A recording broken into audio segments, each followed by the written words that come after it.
গৌতম আদানি এবং মণিপুর ইস্যুতে এআইসিসির নির্দেশে টিপিসিসি আজ আগরতলায় রাজভবন অভিযান কর্মসূচি সংগঠিত করে। এই অভিযান কর্মসূচি এখনো চলছে। আগরতলা প্রেস ক্লাব চত্বর থেকে সেই কর্মসূচি শুরু হয়েছে কংগ্রেসের, এবং আপনারা প্রত্যেকেই জানেন কংগ্রেস আগেই এই ইস্যুতে প্রতিক্রিয়া ব্যক্ত করেছে। কংগ্রেসের অভিযোগ কিংবা অভিমত, গৌতম আদানির আর্থিক দুর্নীতি এবং প্রতারণা এই দেশকে গোটা বিশ্বের কাছে মাথা নত করেছে এবং ভারতীয় অর্থনীতিতে তার একটা বিরাট ধাক্কা খেয়েছে বলে তারা দাবি করেছেন, এবং তার জন্যই তারা কেন্দ্রীয় সরকারের সমালোচনা করে বিশেষ করে প্রধানমন্ত্রী নরেন্দ্র মোদীর সঙ্গে গৌতম আদানির বন্ধুত্বের সম্পর্কের অভিযোগ তুলে কংগ্রেস গোটা দেশে আজ রাজভবন অভিযান কর্মসূচি সংগঠিত করছে বলে কংগ্রেসের তরফে জানানো হয়েছে। এআইসিসির তরফে এই কর্মসূচির ঘোষণা করা হয়েছে এবং সেই কর্মসূচির নিরিখে আগরতলায় আপনারা দেখছেন একেবারে সেই দৃশ্য, গৌতম আদানির সঙ্গে প্রধানমন্ত্রী নরেন্দ্র মোদীর বন্ধুত্বের দৃশ্য সেখানে তুলে ধরা হচ্ছে। মুখাবয়বের মাধ্যমে সেই দৃশ্য কংগ্রেস নেতৃত্ব তুলে ধরছেন। কার্যত সেই দৃশ্য তুলে ধরার পাশাপাশি কংগ্রেস নেতৃত্বের যে বক্তব্য, সেই বক্তব্যকে প্রকাশ করা হচ্ছে। আলিঙ্গন থেকে শুরু করে যাবতীয় বিষয় রয়েছে, ফাইল রয়েছে হাতে। যে দৃশ্য আপনারা সংসদের বাইরে দেখেছেন, কংগ্রেসের সাংসদরা করেছিলেন এবং যে বক্তব্য রেখেছিলেন লোকসভার বিরোধী দলনেতা রাহুল গান্ধী, এআইসিসির বিভিন্ন নেতৃত্ব যে বক্তব্য রেখেছেন, গৌতম আদানির সঙ্গে প্রধানমন্ত্রী নরেন্দ্র মোদীর বন্ধুত্বের সম্পর্ক, ফাইল নিয়ে ঘোরা এবং একেবারে আলিঙ্গনের যে দৃশ্য কিংবা বক্তব্য রেখেছেন, তাকেই এই কর্মসূচিতে প্রতিফলিত করার চেষ্টা কংগ্রেসের তরফে করা হয়েছে। আগরতলায় কংগ্রেসের কর্মসূচি ইতিমধ্যে শুরু হয়ে গেছে। আগরতলা প্রেস ক্লাবের সামনে থেকে সেই কর্মসূচি শুরু হয়। রাজভবন অভিযানকে কেন্দ্র করে কংগ্রেসের বিভিন্ন স্তরের নেতৃত্ব সেখানে উপস্থিত আছেন। যতটুকু খবর, সুদীপ রায় বর্মন, আশিস কুমার সাহা, বীরজিৎ সিনহা সহ অন্যান্যরা এই কর্মসূচিতে অংশ নিয়েছেন। রাজভবন অভিযান ইতিমধ্যে শুরু হয়ে গেছে এবং সেই অভিযান সার্কিট হাউসে গিয়ে হয়তো পুলিশের ব্যারিকেডে আটকে যেতে পারে বলে ধারণা করা হচ্ছে। বিভিন্ন জায়গা থেকে কর্মী সমর্থকরা এসেছেন। রাজধানীর বুকে এই কর্মসূচি সংগঠিত হয়। আমরা এই কর্মসূচির প্রেক্ষিতে নেতৃত্বের বক্তব্য অবশ্যই শুনবো এবং এআইসিসির নির্দেশে রাজভবন অভিযান, যে রাজভবন অভিযান প্রেক্ষিত মণিপুর রয়েছে, মণিপুর ইস্যু রয়েছে, সঙ্গে রয়েছে গৌতম আদানি এবং অবশ্যই তার বিষয়গুলো, যে বিষয়গুলো ইতিমধ্যে আপনারা অনেকে জেনে গেছেন। প্রধানমন্ত্রী নরেন্দ্র মোদীর সঙ্গে গৌতম আদানির বন্ধুত্বের অভিযোগ কংগ্রেসের, এবং তা নিয়ে মূলত গোটা দেশে কংগ্রেস যে ইস্যুতে আন্দোলন করছে, রাজ্যেও সেই ইস্যুতে আন্দোলন কর্মসূচি সংগঠিত করা হয়। তার পাশাপাশি মণিপুর ইস্যুতে বিজেপির শাসকের নীরবতার কথা বলা হচ্ছে। প্রধানমন্ত্রী কেন মণিপুরে গেলেন না, যাচ্ছেন না, সেই প্রশ্ন কংগ্রেস তুলেছে। আমরা সরাসরি আজকের কর্মসূচির খানিকটা দৃশ্য দেখব, তার পাশাপাশি নেতৃত্বের বক্তব্য শুনব।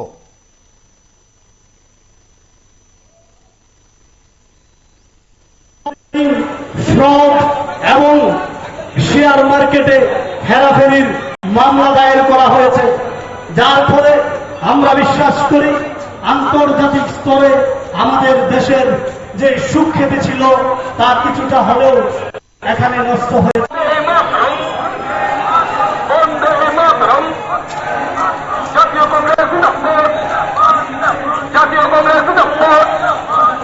রাহুল গান্ধী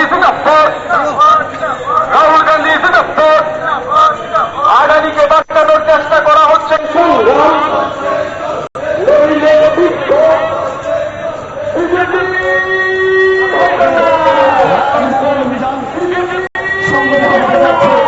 ইতিমধ্যেই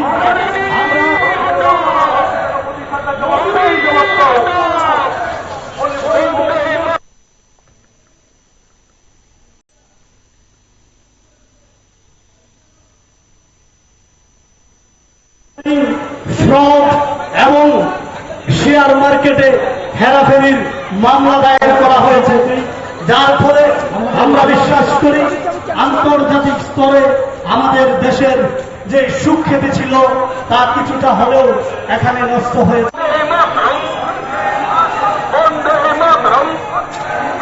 জাতীয় কংগ্রেস রাহুল গান্ধী আদানিকে বাঁচানোর চেষ্টা করা হচ্ছে।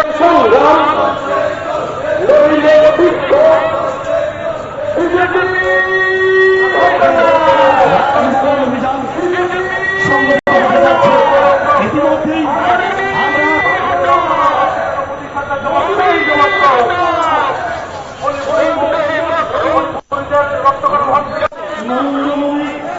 বিশ্বের বিভিন্ন জায়গায় বিভিন্ন দেশে ভ্রমণ করতে আমরা একবার শুনি এই কর্মসূচিতে অংশ নিয়ে নেতৃত্ব কি বলছেন, আমরা তাদের বক্তব্য শুনবো।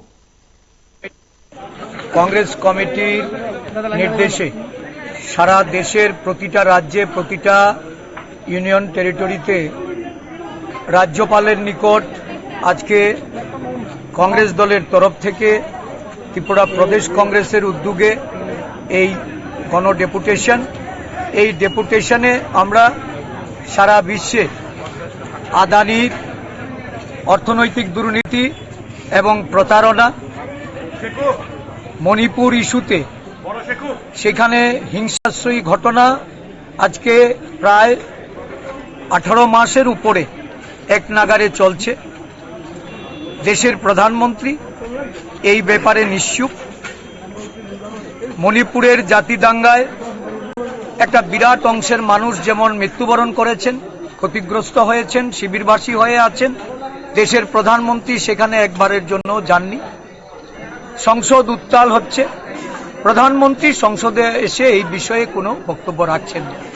আমরা সমগ্র দেশের প্রতিটা রাজ্যে রাজ্যপালের নিকট গিয়ে এই বিষয়ে সারা দেশের যে জনমত অবিলম্বে আদানির বিরুদ্ধে এই অর্থনৈতিক প্রতারণা এবং দুর্নীতির তদন্ত করে ব্যবস্থা নিতে এবং মণিপুরের ব্যাপারে দেশের সরকার এবং দেশের প্রধানমন্ত্রী ওনার যে নীরব ভূমিকা, এই ভূমিকা থেকে বেরিয়ে এসে মণিপুরবাসীকে আশ্বস্ত করা, মণিপুরের এই ঘটনা, হিংসাত্মক ঘটনাকে বন্ধ করা।